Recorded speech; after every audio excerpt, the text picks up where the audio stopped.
Hello and welcome to the RWBY Nation podcast. I'm Admin Winter, the community manager, and your podcast host for today's episode. Today we have Admin Mercury, the bringer of feels. And Admin Nora, the queen of sloths. Wonderful. First try. All right. So we're going to talk about the second chapter of the third season. And it started off with Team Sun, correct? That's right, yeah. Wait, what? It started off with Team Sun, right? No, it was Juniper. It was Team Juniper. Yeah, I'm being Juniper stupid. and Bronze. I just remember Team Sun a lot better about it, because it was a lot more interesting, if you will. It kind of was, but oh well. We'll get into that. Yes. So, Team Juniper, anything to start off with? They... Yes. How do we explain these things? All right. So, how about the fact that Johnson's actually not terrible, but that that literal conversation in the middle of a fight was kind of funny. Yeah. It took away the seriousness of it, but then again, Nora's whole everything on Nora kind of took away the seriousness of the fight. Is Nora ever serious, though? Really? I mean, she's always joking around. True. Except when she goes on her little rant there. In the last episode. Oh yeah, that was horrifying. I just love how she's like, "Hey, I'm here," and then just randomly blurts things out. Yeah, that was intense for a little bit there. And vice versa is our admin Nora. Yeah. I apparently got a quiet crowd today. I think It'll be okay. I think Ren might have improved a lot more since his last few fights. Yeah. Because we remember back in their initiation fight, he got pretty banged up by the Deathstalker, and now he was able to take. I'm not sure how strong of a jab from a cattle prod that was, but then he's able to go back at full speed and get back into the fight. Yeah. So that's pretty good. He's a little bit less complete ninja and a little bit more better about actual combat. Yeah. Yeah. I don't know, there's not much to talk about Juniper other than the fact that Nora just, I am Thor, but a girl. Let's have Nora's opinion on this, actually. How do you feel now that your character's semblance and everything has been revealed? Well, Thora's confirmed. Thora. That's not just... It's what do you mean? It's been confirmed. She's just a gender bent Thor. That's been confirmed since like season 1. Well, If only Thor had grenades.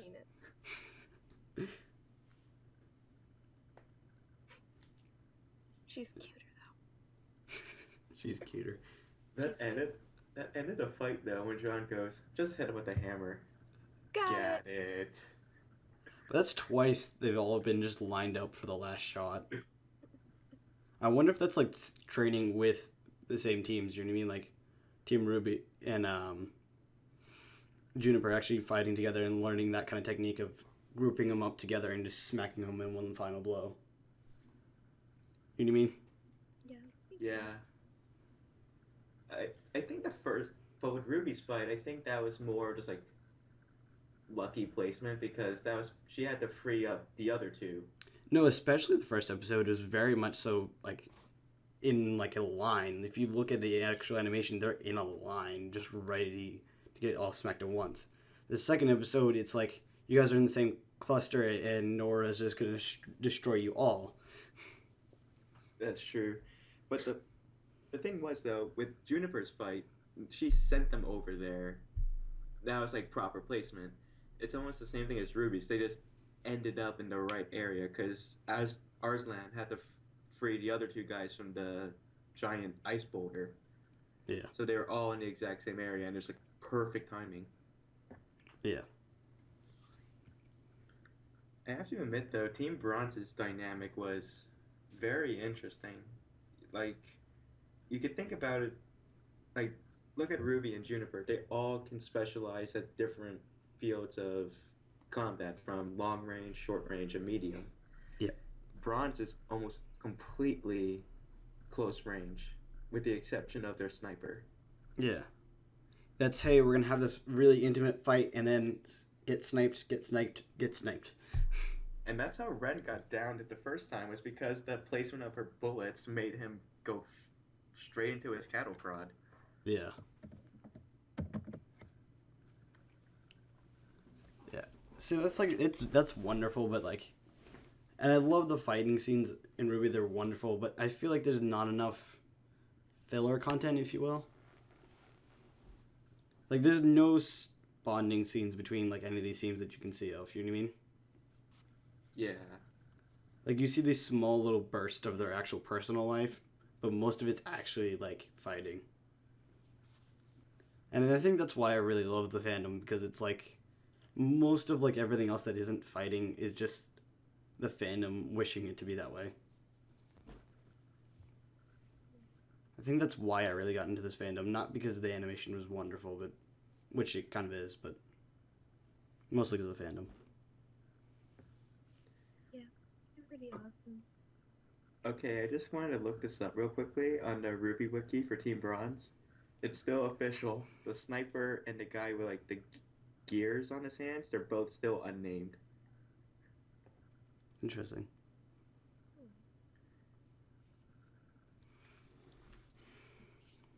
We'll get they'll probably be, the rest of their names will probably be shown later on. Yeah. I'm sure there'll be a shown of a little bit more impertinence once we get to the towards the end of the volume and what seems to be like an inevitable war starting. And like all the teams just coming together. Yeah. You can definitely see it. Yeah. So Team Sun. I'm just gonna say this out front. Sage's time was disappointing. They did not give him enough time to actually do anything. That saddened me. Unfortunately, it's more so because not because of like anything like people would automatically assume and kind of be judgy about the fact that he's a colored person, but it's more so because of the way he fights. He's definitely a lot more probably like a smash things and get things done kind of guy, not a very diverse kind of fighter. Like he's a real tank, and you can only do so much in a combat scene with a person that's just like a tank. You know what I mean? Yeah. Yeah. Because if you look at any of the kind of animations, even like the League of Legends animations, anybody that's really tanky only gets a little bit of time. Everybody else gets like a nice, little bit longer of time, I guess. I would want to see more of Sage just out of combat, because I think everyone else would. Right. Nora, would you like to actually speak up and say something? I'm just trying to think of what I want to say. Okay. So how about that Gabby, though? Honestly, like, Gavin, he's wonderful. He's a wonderful goof, and he's really smart when it comes to, like, the camera stuff. If you ever, there's certain podcasts he'll explain camera stuff like nothing. But just no for the Scarlet thing. Just no.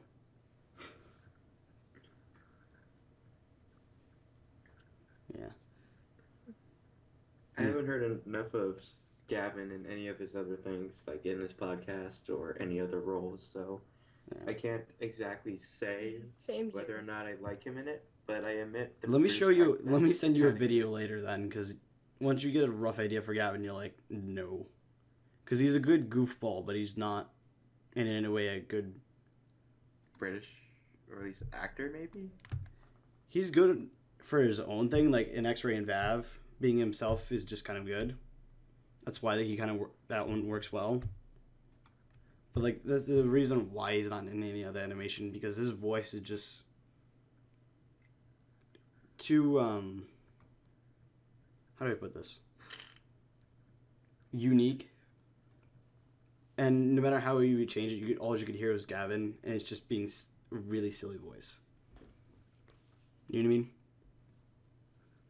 Kind of, yeah. Yeah, I would have to know other stuff.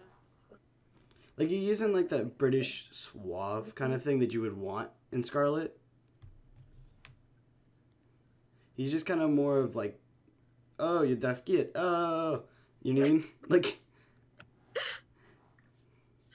I get what you're saying.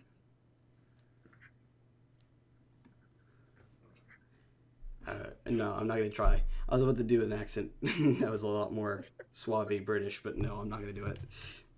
Oh boy. Yeah. I think the other thing that I found on Tumblr was the fact that there was a lot of Bumblebee stuff that was getting annoyed because of the whole sun and The whole blushing scene. yeah, and a lot of Bumblebee was just like no. They found a way to deal with all the Toradana fans as well once Adam gets into the show. Yeah. It's a I think three-way- that's an obvious, even if there was a relationship that's ended. You know what I mean? There had to have been something there. I assume more so to be a fatherly role or just big brother kind of role than anything. I don't really expect a relationship. Right. From the way they're writing it, it looks more like, oh, that's my big brother and I kind of miss him even though he's a bit of an asshole. You know what I mean? Right.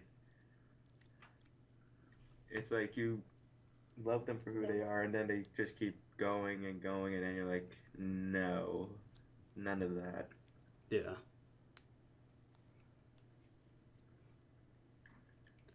Yeah, I wish, like, season 2, like, they could have done with less of the fight scenes and just added so much more, like, actual, like, story and background. Like, the fandom honestly wants that more than the fight scenes sometimes. Yeah. I mean, Yeah, it seems like go ahead, Nora. it seems like we only get character development on a few people, and then everybody else is just kind of there, and we have to guess and Yeah. make it up on our own. And the only time we actually get character development is if it helps the plot go along. And it's like, I understand you guys want to progress the plot, but honestly, the plot can just float on by while we're having our moments, if you know what I mean. While you're already focusing on the plot, just the character development, while progressing the plot, Yeah. just keep doing more to character development, please. Yeah. I mean, hopefully we should be able to get something at the next episode, since it's more than likely the much anticipated Crow and Winter debut. Well, Winter's, sorry, not Winter. Crow has actually been already in that last recent episode. He was just chilling in there.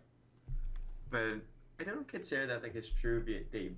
Yes, technically. He's in there it's his and like debut. drunk as well, so. Yeah, but I consider his next episode where he has more of a stronger role in it, or at least more is revealed about him to be his true debut, if that makes sense. Yeah, no, that's definitely going to be in the next episode, and if they don't put that in the next episode and they just have Winter being like, oh, hi, I'm here for like a second, and like Crow's like, I need to talk to you, pulls her away, and then that's it for the episode. I just predicted the next episode, and I'm sorry. And then when they get drawn away, there's the fight scene they showed off in the trailer. Well, like that's the same thing as like the second one, where it's showing off like what's gonna happen in the battle kind of thing, like what's the internal structure, I guess. I can't even words. Wow. The struggle. There we go. You know what I mean? Yeah. Yeah. I don't know. Going back to actually character development thing, we thought we were gonna get it in season 2 because of what Ozpin said though, because he's like, hey, they're kids, let them be kids for now. Oh yeah. Before an inevitable fight, and you're like, so this season's actually gonna be a lot of filler, a lot of story. We're not gonna see a lot of fighting. Nope. No. We're gonna skip over every scene of that possible we can do, and only give character development to the points where we actually need it for the plot. With the exception of teasing the Bumblebee shippers. Pretty much. Speaking of Ozpin and what he said in Volume 2, I came up with a theory earlier. Because, like, I was in the middle of Calculus 2, and I was, like, kind of a little bored, to say the least. And then I thought of this. So, we know before all the teams get sent out on missions in Volume 2, he's talking about the big war between the four kingdoms and how people fought to protect their individualism. And he said people named their kids after colors. We, I believe if I if I'm correct, we already have four characters basically named after colors. We have Ruby Rose, for obvious reasons, is red. Scarlet is also color of red. We know Weiss is German for white, and then Jean is French for yellow. So I'm curious. Blake is just a common name that's also been known for black. And Yang, I believe, is Chinese for sun, which is basically Yellow. that shade of yellow. Right. So I'm thinking what must have happened. Like, now the war was like much beyond them. So what happened to their ancestors that led them up, or at least developed them? Because something had to have impacted the Schnee family to name her after a color. Yeah. And that was for their individualism. This is where I'm going to go and do the whole, the aliens meme where the guy with the crazy hair goes, aliens? Oh no. This is where I'm going to do the RWBY version. You ready? I'm ready. Colors. Because honestly, I believe that colors is going to be the thing that's going to revolve everything around. Like, why the heck does Ruby, who's pretty much red as Rose, why should she wear a lot of black as well? Especially when we see that Summer doesn't wear any black. Or, for the most part, Taeyang. I think... Why are the crosses on her like dress and stuff that important? Why do some of the characters share the same type of necklaces? It's in the same colors and the same themes. Like, why does Adam have the same like colors pretty much as Ruby, despite seeming to be in different factions? My theory is the fact that beforehand everyone had that certain color, and that was that part of that. Like, that kingdom was that color, that kingdom was this color, and that was it. Just crazy thought that all colors, and then it has something to do with dust as well, and it's just big crazy universal thing that was roughly came out when I was thinking about it in season 2. I think some of the characters' colors are more along like color psychology. Like, we see Ruby, and you said she does wear a lot of black. I feel like that would be more in part of like mourning her mother in a way, because Summer doesn't wear any black, but then she dies when she's so little. Yes, black is that is a cultural thing. I know, especially with the Portuguese, it's like if someone you were really close to dies, you wear black just every day for like at least a year or two. Your husband or wife dies, you wear black for the rest of your life until you die. Wow, that's taking it far. That's a natural like Portuguese tradition though. But that's like how an old Portuguese woman is like a widow is because she always wears black every day. It's actually really cool. It does. In a sad way. But And then he also brought up Adam in the same colors. Now, we know red and black are kind of like colors that go really well together, because red is like symbolism, like rage, anger, war, and then black is like symbolism of death, or at least mysteriousness. You don't know anything. The black part for mysteriousness works well, and then we all know Adam is like angry at like the humans for what they've done to Faunus people. He wants to bring a war, or at least the red makes him more intimidating, more powerful in a way. Yeah. And then like we saw him destroying a giant robot with like not that much difficulty. Yeah. Well, he had to charge that up too, so that's why people believe he's a bull tart faunus. There we go. Which I honestly don't see, because like the things that people say, oh, that's his horns. It's still like hair. It's just a different color. I think it's just like gelled into spikes, basically. Yeah. So like it's very interesting because like we see him, we say he's a faunus, but we don't actually see what kind of faunus he is. Right. Oh, you just made me come up with like such a stupid joke. What, the fact that he has 4 eyes? No, with the. Because there is that thing on Tumblr where like he just has 4 slit eyes, and that's why his mask is so weird. Because he just has like slit eyes. That's the reason why he's like that. No, this, like, so let's humor the situation and say that it is revealed that Adam is a bull faunus. Yes. I can honestly see, like, in some universe where Ruby and Adam did not have to fight, and Yang just pulls out, like, a red cape and starts going, ole, ole, ole. Honestly, that's going to be something that's going to show up. It's going to be like, he's going to get mad, and he's just going to honestly chase Ruby, like, by the cape. And it's just going to be the funniest thing. Complete misunderstanding. It's that, or Yang will literally just say, hey, can I borrow this for a second? And she'll be like, no, wait, and just takes it anyways. And just goes like, ole, ole, ole. It's just going to be something funny like that.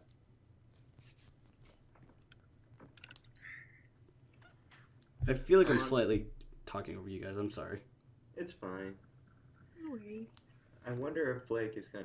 They have to put in more jokes about Blake. Like, they already did the laser pointer. They did the fish. I mean, what can they do next? Also not liking Zwei. Oh, true that. Speaking of which, I actually want to see them deal with that issue now. Like, are they going to even address the fact that, are they chill, or do they look at each other like, I'm going to kill you, and the other one's like, I'm going to lick you? I mean, maybe Blake may have gotten more respect for Zwei after Oobleck hit him like a baseball on fire. So, I mean... Yeah. Plus, he did headbutt a Beowulf and not get any negative consequences for doing so. Yeah. I want to talk like that. Okay, so we'll go more into theories in a little bit, because I have a really big one I want to put out, but and I hope you guys have something to think about. All right. But let's go back to the crow thing. All right. The fact that the bar he was in. You guys notice the character right there, right? The actual bartender. Oh yeah. Now, Mercury, I believe you do watch Red vs. Blue, correct? I have not seen that much. I've just barely gotten to after they left Blood Gulch to go after Doc. Okay. So very limited exposure. Wow, you're missing everything. Okay. Yeah, I know. Then this is probably going to get lost in you. How about you, Nora? No, I haven't seen it. Okay, well, I'm sure you've... I mean, I can really say this name, but there's one of the freelancers are called Agent Washington. And I believe... Yeah, season 9, yes. They show a scene with him without his helmet, and it's just this dude with a glorious mustache. Oh, don't tell me it's bartender. It's the bartender. Like, it looks so much like him. I don't think it's the same voice, but just wow. Tell me there's also no one in the Red vs. Blue universe who looks exactly like the shopkeep. Yeah. Do you guys believe the theory that there's clones of him? Or do you think he just happens to be in multiple places?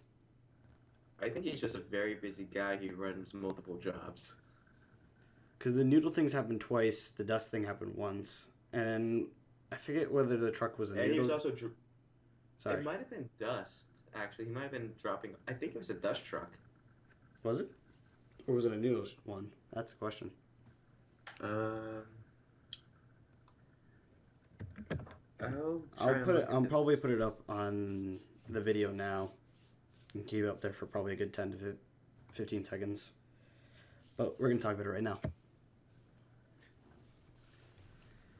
Nora, your thoughts on the old man?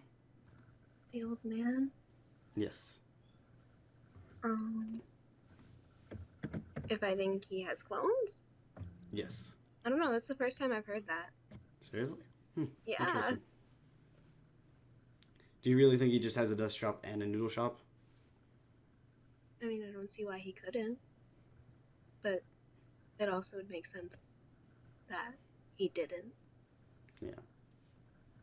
I'm really hoping that's like this is gonna be a complete and utter joke, but that'd be so funny if he was like the villain mastermind behind everything. Just like all of a sudden it's shopkeep. Like why? Or they could do a really wonderful thing and they could just make him like a testament to what hunters and huntresses even become at an old age. The reason why he's still kicking and doing that much is because he used to be a hunter.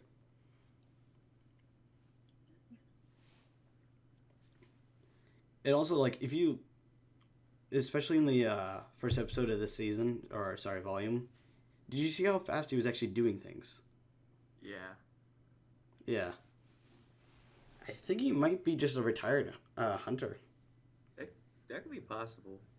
I actually looked him up on the RWBY wiki and I'm looking at it now. This is what it says under abilities.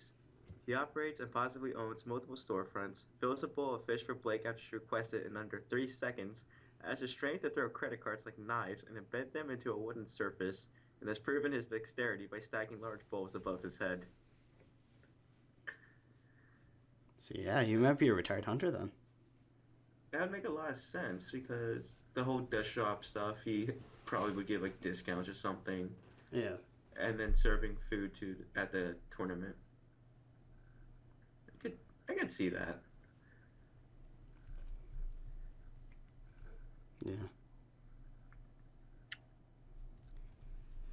So I have one nice big theory on how the whole pretty much RWBY universe works, like my theory on it. So I'm gonna let you guys do any other theories first. Do you have any theories about how the series will play out, or any little things? I don't know any like my theories for now. I guess like I'm gonna leave out Winter and Crow aside, Yes. but I'm assuming at some point Raven will show up again in this volume to like maybe elaborate more on what she had to discuss with Yang as the cliffhanger. And Which as I her actual- believe it has been confirmed to be her actual mother. yes, it has been. And jumping aside from the fact that like a lot of people would be saying "we told you so," blah blah, she probably would have said something to Yang. And I'm just gonna point this out real quickly. At the right before Juniper begins, or at least the environments come up for Juniper's fight when they're entering the arena. Yang's the only one to turn around and notices Emerald and Mercury after them. Yeah. They said they were going to see more fights. Why are they coming into the arena after them? Yeah. Oh, I didn't notice that. So that could be a possible thing that happens, or at least Raven warned her. That's a good find. That's a good one. That's one for the theorists. And as for the tournament, I have the feeling that it's gonna be unsure who Yang and Weiss fight and who Pyrrha and whoever Juniper sends in the fight. You sure about Pyrrha being one of them? I would honestly be surprised if they don't have her in there because she's already renowned to be an extremely good fighter. She took that. Yes, it's Cardinal, but she managed to take down all of them very, very competently. Well, yeah. Well, that would also play in with the what Cinder's like. Oh, she's so sure she's gonna win, and I feel like that's playing into her trope of being like Achilles and stuff. Now, here's what something could happen. We heard Emerald and Mercury say that they're the ones progressing into the doubles. That means Cinder and the disguised Neo would be in the random bracket, right? I don't know if they're having random brackets. I think the concept of that tournament is the fact that the doubles happens and then your partners have to stand back and watch the rest of the fight that way, and then the singles. Yeah, that's what I got from it. From what Port said, it's like, all right, so you have the team of 4. and it's team combat. Whoever wins, the team will collect two more members with the other two of them to represent them in doubles. You If represent they them, that means that they're going to be the ones there while the other ones Yeah. stand back. That's what the representing actually means. And then it would go to just one person at the end. If no, it- because if they and win the in the three other doubles. ones would sit out. Yeah.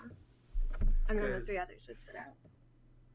it might be then my interpretation of it, because the way I thought it was phrased, the teams win. They then send they send two people to fight for them in the next round, and then the next round they send another. The winning team members, the remainders, will go into a separate bracket and try to compete and also get up to the top. I don't remember anything about a separate bracket. Yeah, they didn't say anything about separate bracket. Plus, I don't think they would spend that much time doing separate brackets. Yeah, here's where I just looked it up. There are 3 rounds in the tournament, the first being 4-on-4. Winners of the team may select 2 of their teammates to fight in the doubles. The victors may each choose 1 representative to fight in 1-on-1. Remaining combatants will fight through a final round to prove a victor. So Yeah, so the ones that go to the singles would fight to win. Right? Right. I'm still getting the impression that the other Yeah. teammates will still be in a bracket to fight in the tournament. So Ruby and Blake will continue on. Here's the theory that goes with it, assuming this is the correct interpretation of the tournament. We know Cinder and Neo are not going into the doubles round. They would be going into the separate bracket. They pair Disguised Cinder with Pyrrha, and then we get whatever she's planning, or at least her plan specifically on Pyrrha, to fall through. That would be wonderful, but I do not honestly know if they have This bracket. the separate bracket. It depends. It depends on our correct interpretation of this, to which we are uncertain of at this time. I'm not going to argue any more Yeah. forward, but I'm pretty sure there's none of the extra ones. I may be wrong on that, so don't worry about it. Sweet. I might be doing stupid math, but does that mean they only have 8 actual teams fighting? There would have to be a lot more teams, but then again, this would be because if they were to stick with that and not have multiple singles, it'd have to be 8 teams, 2 from each kingdom. They would probably have to at least have maybe they won't show the matches, but they'll at least say oh, these other teams are victorious and will be advancing on to the next round, blah blah blah. Because otherwise, 8 teams, that means we already know Juniper, Sun, Ruby, and whatever. And I guess I'm just gonna call them the criminal team, because that's what they are. That means I think there is a name for it. I forget what it is though. If you want to go in the wiki, that would be wonderful. I'm on the wiki right now. Unknown. Yeah, it doesn't have a name. It just says Cinder's faction. Well, Yeah. Well, I think there is one now because they wasn't sure on what Cinder's faction actually was. Yeah, there's no team for them. I'm looking at the teams right now.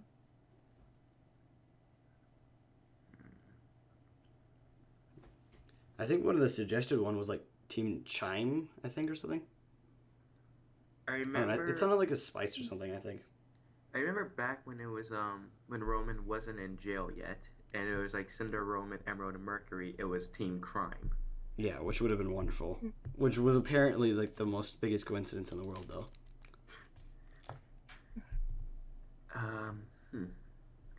I remember I saw a video on YouTube a RWBY theorist, and he describes them as the Chaos Syndicate. I don't know if that's the actual name, or if that was one he just created to at least describe what Cinder and her faction is planning. Yeah. Nora, do you have any theories?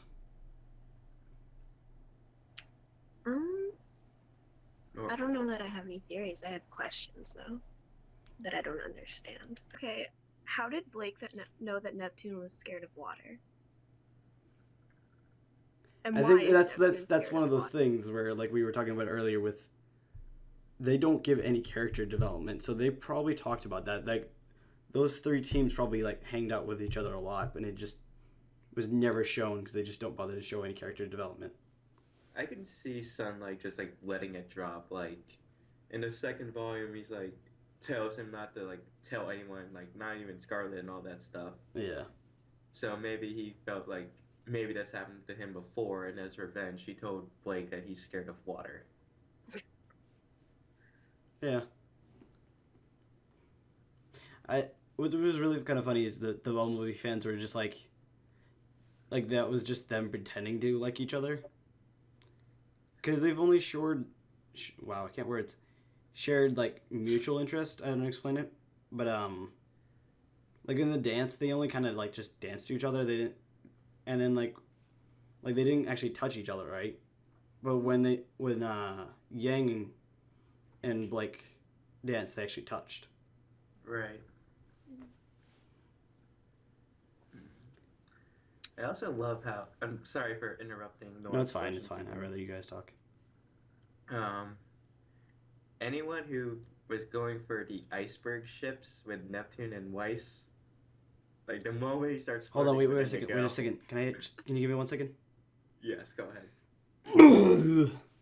Okay. I'm sorry. There's a reason why it's called iceberg. I want to say something about the Titanic, but I'm restraining myself so horribly. Yeah, that's basically what it is. Because like the preferred one by the people who actually ship it don't even call it iceberg. They call it like frozen ocean. Frozen ocean. There we go. But anybody that hates that ship just calls it iceberg.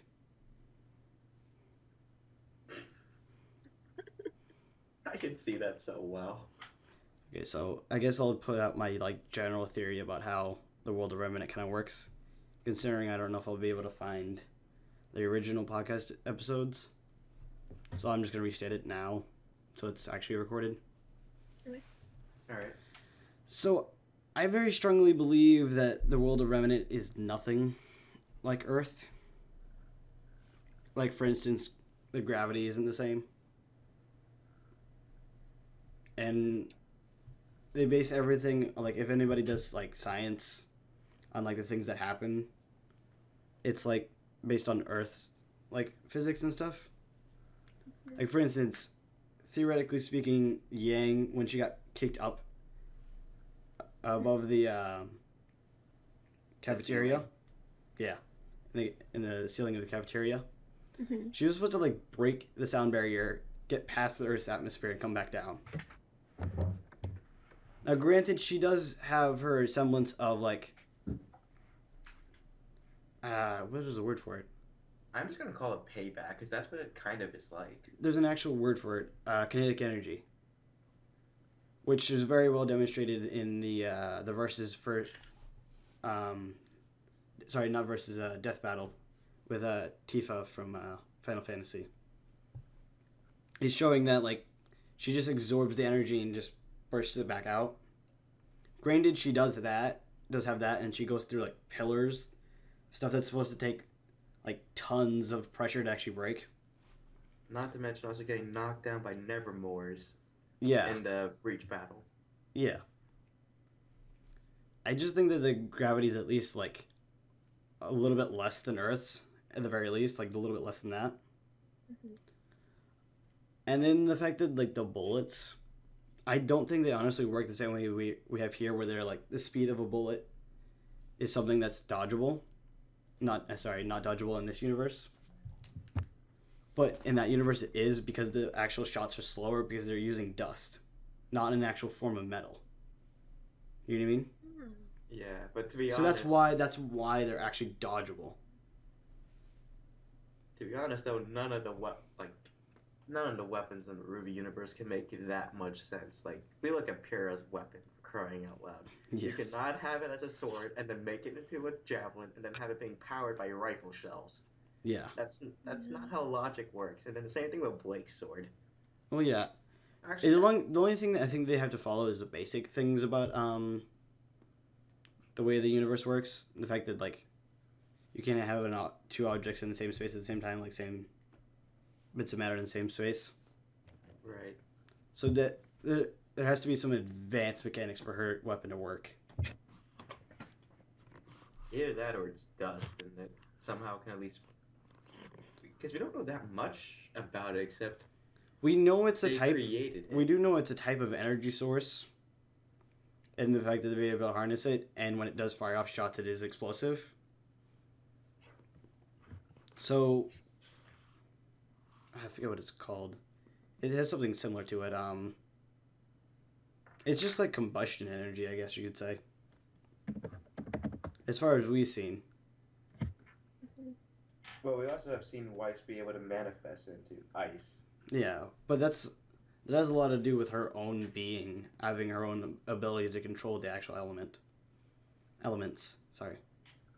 There's probably like elements actually, like when I talk about actually elements on the periodic table, there's probably like stuff that actually exists in there that doesn't exist in our world. And there's probably a lot less of what we have as well.